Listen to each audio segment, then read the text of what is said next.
a moment to go back to a time when you were under extreme stress, struggling with racing thoughts, fear, or a lack of concentration. Was it your wedding day, a job interview, or a big test you didn't study for? Were you experiencing sweating, trembling, or trouble breathing? Whatever it may have been, we can compare your situation to a teen struggling with anxiety. The only difference is, for you, it was one day, one moment. But for a teen struggling with anxiety, it is an intense, constant, excessive worry that they have to fight and deal with on a daily basis. Now just think if you had to wake up and relive that feeling day after day. Today I want to share with you what teens with anxiety have to face, what symptoms to be on the lookout for, and explain why there has been a rise in adolescents with anxiety. Before I finish, I want to discuss self-help tips and treatment options.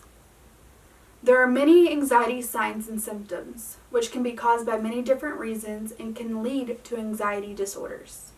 According to the Mayo Clinic, some symptoms include feeling nervous, breathing rapidly, sweating, trembling, feeling weak or tired, having trouble sleeping, or the urge to avoid things that trigger anxiety, along with many other symptoms. In some cases, these symptoms could be due to a serious medical condition which can be linked to anxiety, such as diabetes or even thyroid issues. The Mayo Clinic explains that symptoms that go untreated can lead to anxiety disorders, such as generalized anxiety disorder, panic disorder, separation anxiety, social anxiety, along with many others.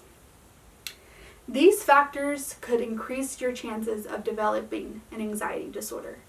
Trauma, stress buildup, certain personality types, and abuse of alcohol and drugs. Battling an anxiety disorder can lead to further complications, potentially worsening a physical or mental condition. Examples include depression, substance abuse, headaches, chronic pain, or even suicide. It is not possible to predict for certain what will cause someone to develop an anxiety disorder. However, there are ways to reduce the impacts of the symptoms, which leads me to my next point. Claire McCarthy, a pediatrician at the Boston Children's Hospital and professor at the Harvard Medical School, explains anxiety disorders and suicide rates in children have doubled in the last decade.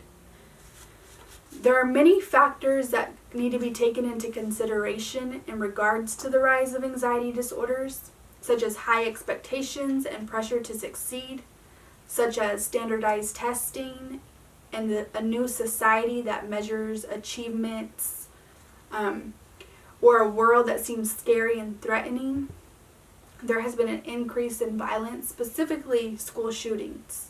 And of course, social media. We're constantly connected and comparing our lives to what we see on social media.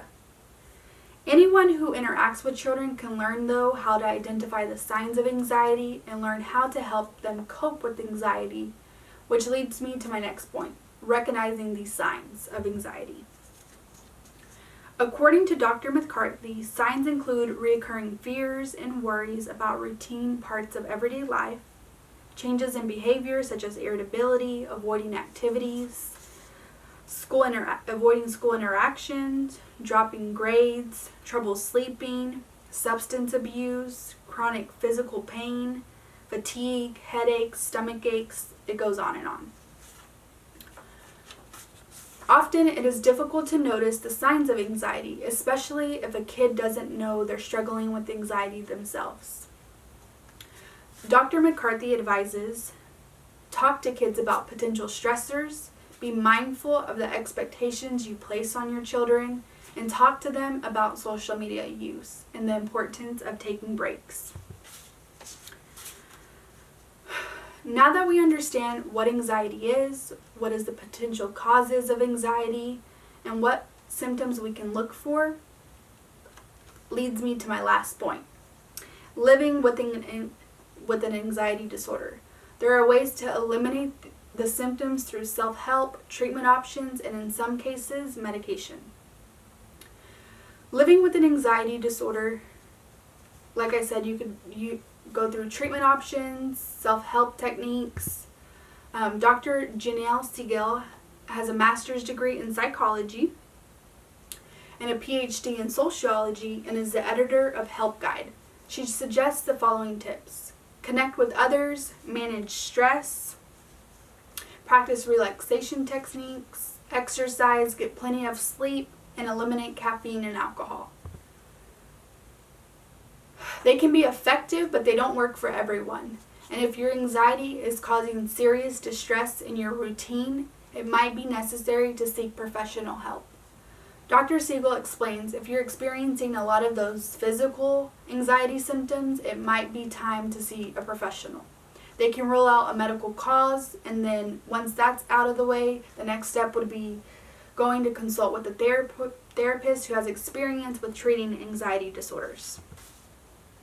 Dr. Siegel explains that medication also may help relieve some anxiety symptoms. However, anxiety medications can be habit-forming and cause unwanted or even dangerous side effects. So she advises that you be sure to do your research and research all your options carefully. Today I shared what teens struggling with anxiety go through every day and symptoms to be looking out for, and I explained why there has been a rise of adolescents struggling with anxiety. I think it is important to reflect back to your most stressful day yet, whether it was your interview or your wedding day, to really remember all those nerves, worry, and fear you felt on that day, to really help in understanding and putting yourselves in the shoes of someone struggling with anxiety.